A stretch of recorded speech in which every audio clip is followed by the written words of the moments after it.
Bismillahirrahmanirrahim. Nabi Isa tidak langsung wafat setelah menegakkan kembali kebenaran yang telah dihancurkan Dajjal dan pasukannya. Namun beliau sempat menjalani hidup dan berkeluarga, bahkan memiliki keturunan. Inilah kehidupan Nabi Isa. Setiap muslim wajib hukumnya meyakini tentang turunnya Nabi Isa yang akan menegakkan kembali syariat Nabi Muhammad Sallallahu Alaihi Wasallam di akhir zaman. Sebagaimana hadits riwayat Muslim dalam Sahih Muslim dari Jabir bin Abdullah radhiyallahu anhuma, senantiasa ada segolongan dari umatku yang berperang demi membela kebenaran sampai hari kiamat. Kemudian Rasulullah Sallallahu Alaihi Wasallam bersabda, maka kemudian turun Nabi Isa bin Maryam alaihi salam. Kemudian pemimpin golongan yang berperang tersebut berkata kepada Nabi Isa, kemarilah, salatlah mengimami kami. Kemudian Nabi Isa menjawab, tidak, sesungguhnya sebagian kalian adalah pemimpin atas sebagian yang lain. Sebagai penghormatan bagi umat ini, pada akhir zaman, manusia akan mengalami kondisi yang sangat terpuruk. Tidak ada moral dan etika, bahkan banyak yang menyekutukan Allah. Keadaan umat manusia semakin mendekati puncak kehancuran ketika muncul makhluk adidaya yang bernama Dajjal sebagai salah satu tanda-tanda besar akan tibanya hari kiamat. Dajjal dan pasukannya kemudian berhasil menguasai penduduk bumi dengan segala kemungkaran. Tidak ada pilihan bagi manusia kecuali mengikuti fitnah Dajjal atau mati terbunuh demi menjaga iman.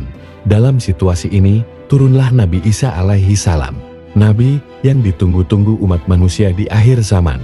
Hanya beliaulah yang dapat menumpas kejahatan Dajjal dan pasukannya dengan kehebatan mukjizat yang diberikan Allah. Setelah Nabi Isa berhasil membunuh Dajjal, bagaimana perjalanan hidup beliau sampai wafat? Untuk mengurai masalah ini, para ulama telah menerangkan beberapa riwayat tentang Nabi Isa setelah beliau berhasil membunuh Dajjal. Di antaranya adalah Syekh Muhammad bin Ahmad bin Iyas al-Hanafi, wafat tahun 930 Hijriah.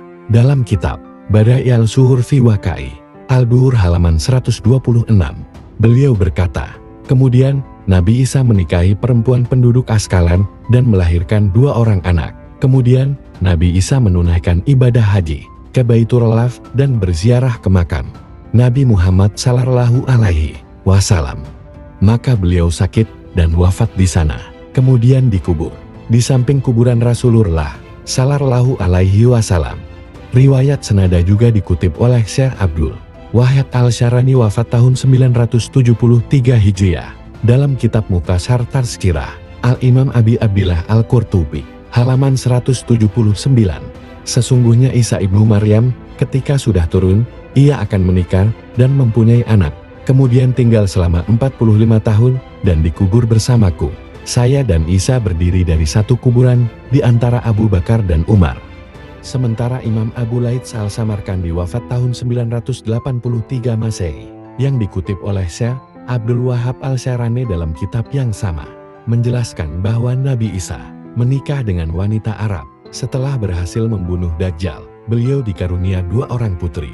Kemudian Nabi Isa wafat dan istri juga wafat setelah hidup beberapa tahun. Mengenai tahun lamanya beliau hidup di bumi, Abu Daud Al-Tayalisi meriwayatkan hadits yang berbeda dengan riwayat sebelumnya dalam kitab Musnadnya, bahwa Nabi Isa setelah turun ke bumi hidup selama 40 tahun, bukan 45 tahun. Kemudian beliau wafat. Dari beberapa riwayat tersebut, dapat ditarik benang merah bahwa Nabi Isa tidak langsung wafat setelah menegakkan kembali kebenaran yang telah dihancurkan Dajjal dan pasukannya. Namun beliau sempat menjalani hidup dan berkeluarga, bahkan memiliki keturunan. Kehidupan Nabi Isa. Kemudian, beliau berhasil menciptakan kehidupan manusia kembali normal, hidup damai dan sejahtera, sampai bertahun-tahun.